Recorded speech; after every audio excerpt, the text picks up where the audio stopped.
Madam Secretary, thank you for being here today, and I look forward to having you before our my new subcommittee for appropriations very soon. I think on March 2nd, as I've taken the chairmanship of that subcommittee. I have to say, I want to commend you. This has been a very tough year for the department. You've had the Coast Guard has fought to contain the largest oil spill in American history. Our agents have responded to terrorist attacks at Fort Hood and Times Square.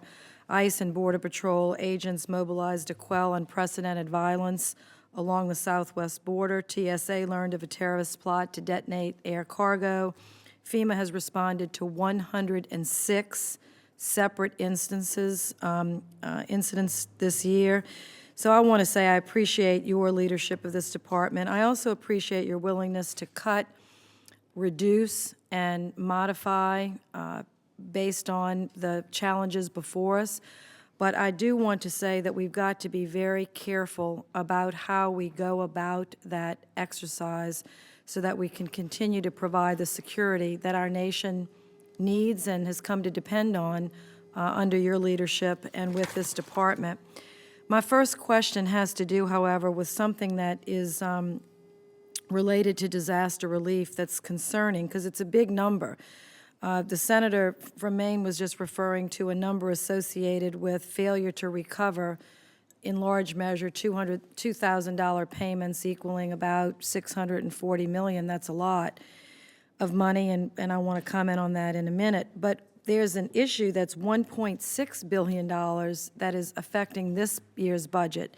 And I think you are aware that both in the House resolution, in the House concurrent resolution that's being debated, and in the President's proposal, they're both recommending that we basically fund disaster response out of the base budget of Homeland Security, which in my mind is a radical departure from the past and will absolutely, if left unchecked, undermine your department's ability to respond to all the things that I just said and have been pointed out.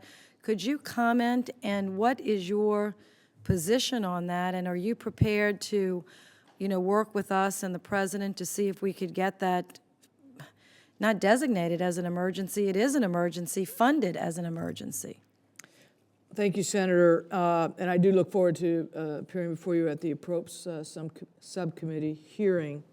Yeah, what's going on? This is the DERF, and the way we budget the DERF is to take a 5-year rolling average of what's basically emergency response cost.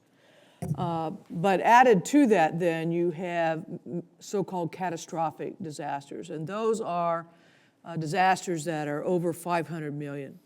And, it is difficult to predict when you are going to have those or how many you will have in a given year, if you will have any.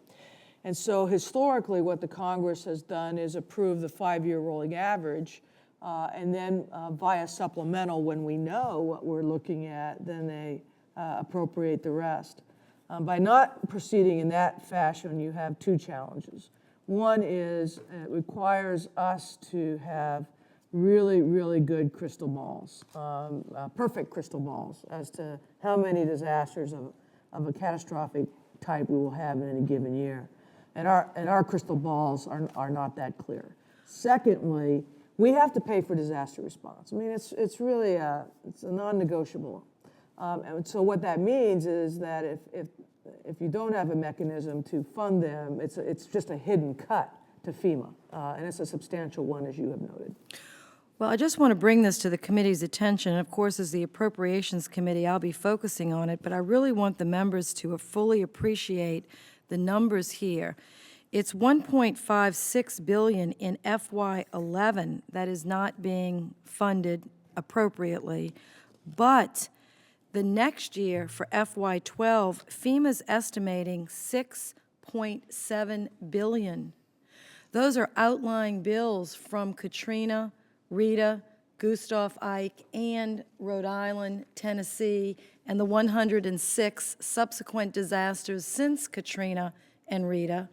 That's not in any budget. And it most certainly cannot come out of Homeland Security. budget, or we won't have a Border Patrol. Senator McCain, or we won't have a Border Patrol, or we have to use that as the emergency that it is, so that this department can do its other responsibilities, which are border control and Coast Guard, et cetera.